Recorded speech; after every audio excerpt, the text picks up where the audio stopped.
Hey, you. You're finally awake. Hello everyone and welcome back to the channel.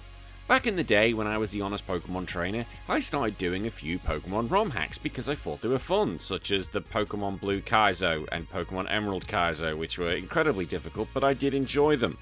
So I thought, why not look at some NES ROM hacks?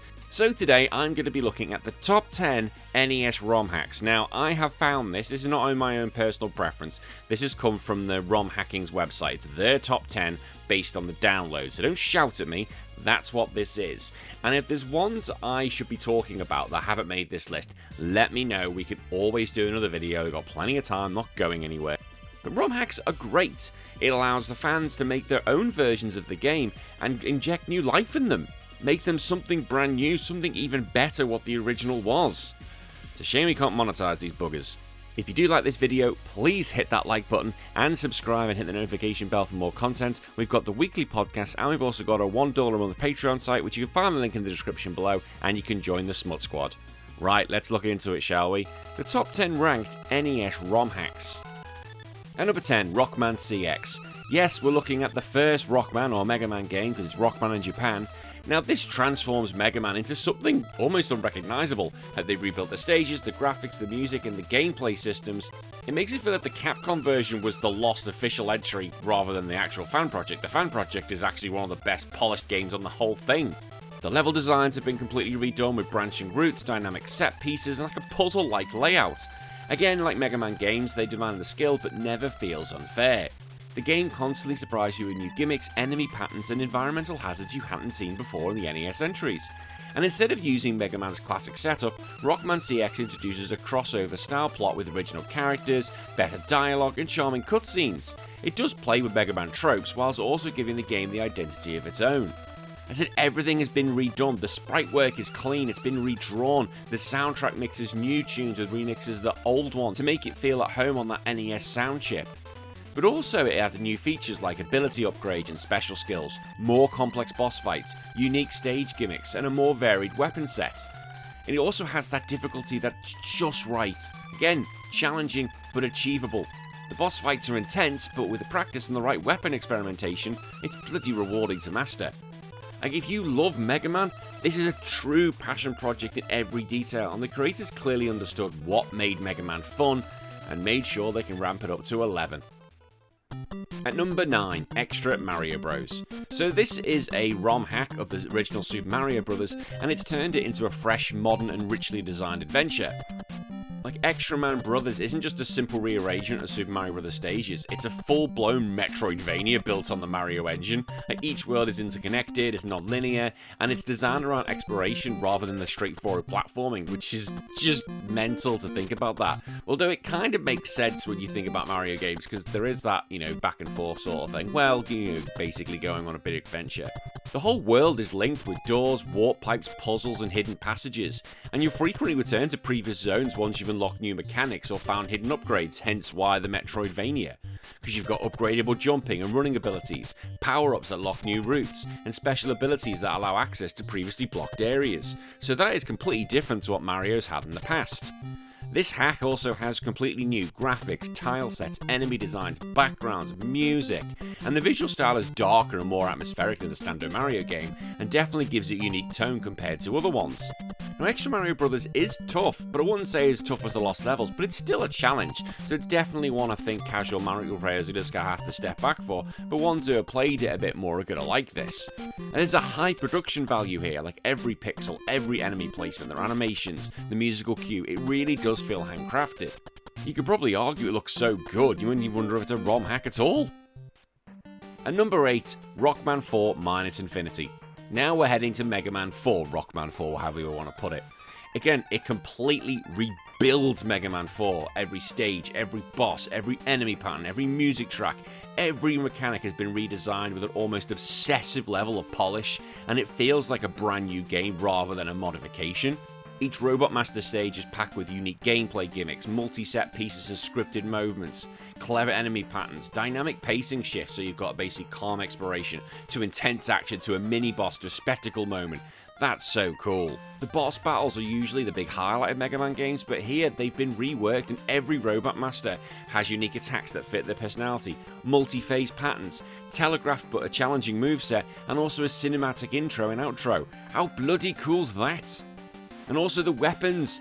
God, many of them actually dissolve specific stage challenges and are actually useful for what you need to do, because a lot of Mega Man weapons you can just throw them away because they're a pile of crap. Also, Minus Infinity packs extra content such as hidden paths, secret bosses, alternate routes, references to other Capcom classics, and clever jokes and Easter eggs. The exploration is rewarded here, and every run is going to reveal something new. Like, this hack pushes the NES to its absolute limits with redrawn sprites, custom backgrounds, new music and remixes, special effects rarely even seen on the hardware. Like, I'm surprised if you put this on an actual NES, it's just going to melt within itself. You could argue that this game is the true director's cut, like basically if you've said to the developers, what do you want to do? Here's what we're going to play with. Because it's technically brilliant, visually stunning, imaginative, and absolutely massive in scope. And number 7. Zelda Challenge Outlands. Now this is ambitious because we're looking at the original Legend of Zelda, and it is a complete overhaul of the original game. Like, it's not just a simple reskin, but every dungeon, overworld, item locations, the enemies, secrets and puzzles, the graphics and colours, they've all been redesigned. So it does feel like an entirely new Zelda game built on the classic engine. And because the world layout just kind of feels completely different, there's basically new enemy placements, new hidden caves and secrets to find out, new dungeon areas, and it makes it feel like this really is one for the die-hard Zelda veterans. The dungeons are the star of this game. They've got new room structures, they've got complex puzzles, trickier combat setups, labyrinth-style layouts, and more intense boss encounters. So really, if you ever thought the original was lacking, this is one that you could really jump into. Because you've got to have smart resource management, you've got to master the combat, you've got to master the enemy patterns, and a keen observation of the environment. Again, don't go in with your old history knowledge of what was in your brain. It's a whole new thing, and it's cranked up to 10 with difficulty. And the hack makes items far more important because you've got bombs, candles, ladders, keys, the bow, the boomerang, but you have to use these in new ways to solve puzzles and access hidden areas, so it's given that sense of exploration a greater sense of depth and purpose. Also, there are new colour palettes, new tile sets, modified sprites, and new dramatic dungeon themes to try and make a gritty, distinct visual identity. But also, being a Zelda game, they made sure there's absolutely loads for you to find. There's secret shops, optional upgrades, cryptic clue placements, false walls and misleading layouts. Again, if you love Zelda, this is going to be one that you've got to play with, and can be seen one of the most influential Zelda hacks on the market. Well, it is free. You know what I mean. And number 6. Metroid Rogue Dawn. Now, this is considered one of the most impressive and professionally quality ROM hacks ever created. And Rogue Dawn doesn't retread Samus' adventure, it actually creates an entirely new story that's set before the original Metroid. You play as Dawn, who's a mysterious space pirate operative, exploring how the Metroids were actually discovered. Now, this fresh perspective gives the hack that darker tone, a new protagonist who of course we're never going to see in real life, cinematic moments, and a sense of exploration that fits perfectly with the universe and has a good sense of lore.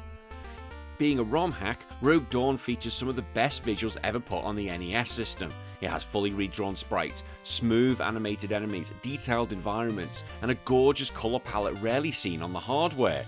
In reality, you could probably say this is closer to the Super Nintendo game rather than an 8-bit hack. The game world is enormous, interconnected, and flows beautifully. Each zone, the jungles, the labs, the caverns, the alien ruins, they flow so well into each other, and it has that environmental storytelling that Metroid is so well known about.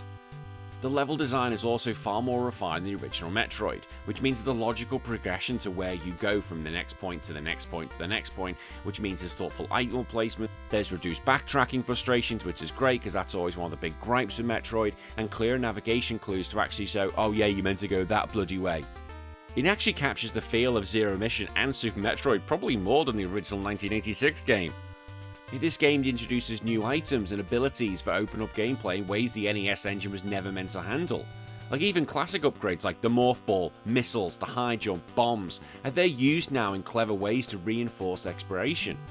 There's a brilliant atmosphere with a great soundtrack, and they've remixed some of the old Metroid themes and new compositions while adding in some dark ambient tracks to fit the world that you're going to go through.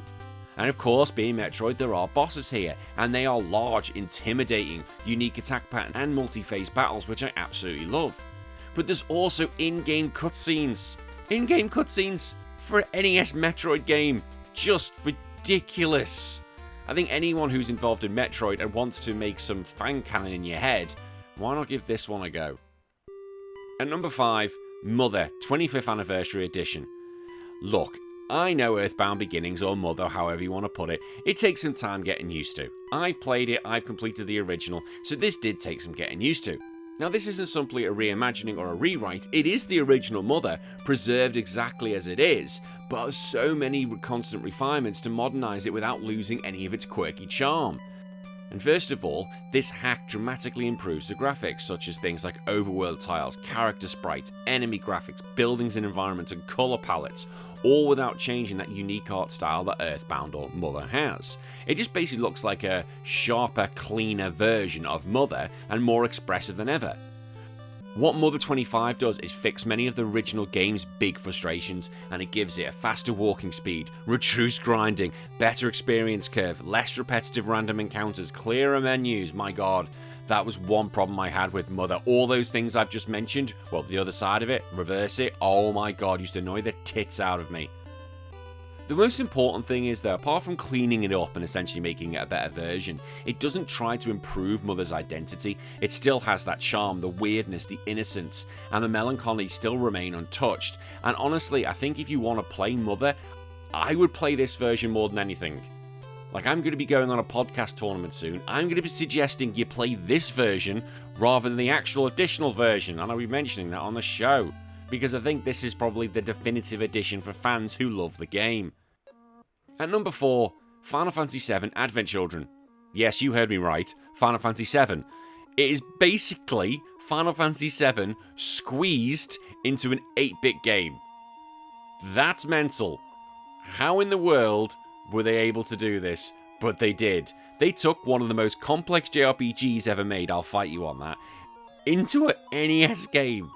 Like, everything's been recreated to the 8-bit engine. The towns in the overworld, the dialogue, the core events, the combat system, materia, limit breaks, they're all in there. Heck, it even manages to do everything in the game, such as the mid-car intro, the avalanche battles, the Shinra pursuit, Sephiroth storyline, the key emotional scenes. It's so good how much the original game's still in here. There's still turn-based combat with an ATB-like flow, the spells mapped to materia equipped, weapon upgrades, summons adapted to 8-bit form. How they've done this, I do not know. Like, it's so good. I'm in awe. I feel like it claps to you, because it's kudos. It's basically Final Fantasy VII as an NES game. Imagine if this came out at the time, Dragon Quest, Final Fantasy 1. No, want to play this instead. Like, I don't know what more I can say. It's like, if you want to see Final Fantasy VII in 8-bit form, here it is. It's awesome. Well done, sir. Well done. At number 3, Mario Adventure.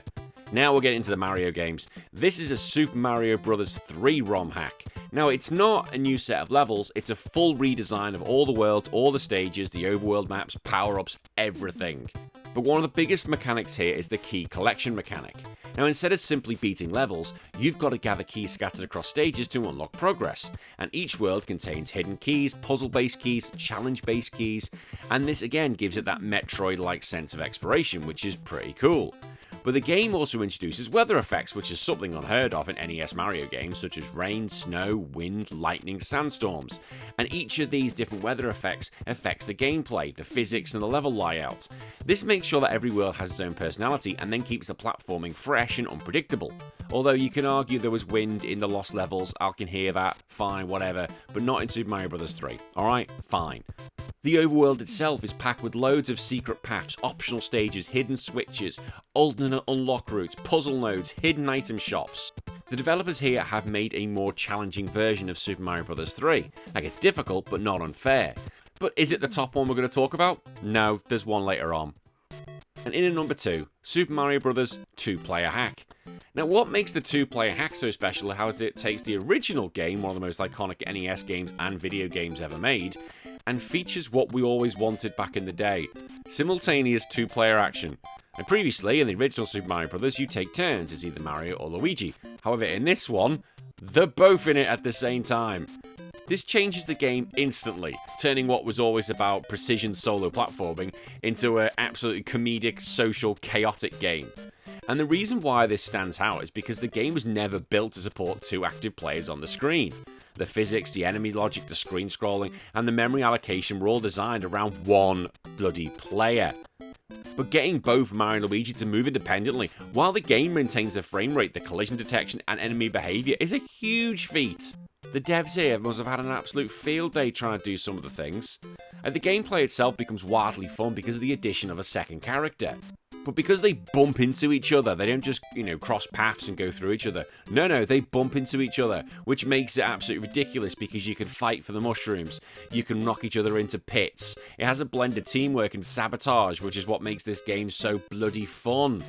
And because it's Luigi, he's also got higher jumps and crap traction, so it's much more like the Lost Levels version. This adds to the variety. You can change with both characters, see which one fits your playstyle. Who do you want to kill the brother with? Ridiculous. Again, this is so funny, and I would have loved to have this game growing up as a kid, as me and my brother would have played hours and hours into it. And finally, number 1, Super Mario Bros. 3 Mix. This is based off Super Mario Bros. 3, and it's considered one of the best, if not the best, NES Mario hack ever made. Oh my god, this is amazing. Originally, you had Mario to play with, now you can play with Mario, Luigi, and Toad. Yes, Toad is in this from Super Mario Bros. 2. He is now a playable character, but there's not much difference between the 3. Yes, it does have new power-ups as well. You've got a penguin suit, which is cool, but basically it's like the frog suit with an ice flower. You've also got the rabbit ears are back. Oh my god, I love the bunny ears that were in Super Mario Land 2 on the Game Boy, one of the best power-ups ever. I will fight you to the death. I love that power-up because you can basically glide. Oh, it's just sensational. The game also has Yoshi in it. I don't know why Yoshi's in it, but he is, so why not? It's like you playing Super Mario World at the same time. It's like it's got bits in there. They also have old bosses that come in from Super Mario Land. You've got Bowser Jr. in there. You've got Wart from Super Mario Bros. 2 is in there. They have really thrown everything they could into this game. This is one hell of a journey into the whole Mario zeitgeist. It basically is the ultimate Mario game. Again, if you love Mario Bros. 3, you will fall in love with this, and every fan should play this. Honestly, just throw Mario Bros. 3 in the bin and just play this, because my god, the developers have produced what can be simply one of the best games ever made. Bold statement, I made it, there we go. And that's it, 10 of the best NES ROM hacks. Let me know what you think of this list, and are there other ROM hacks I should be talking about and why, because we can always do a part 2. Until then, I'll see you all in a few days from the video. You all take care of yourself. My name's been Danny. Follow your dreams.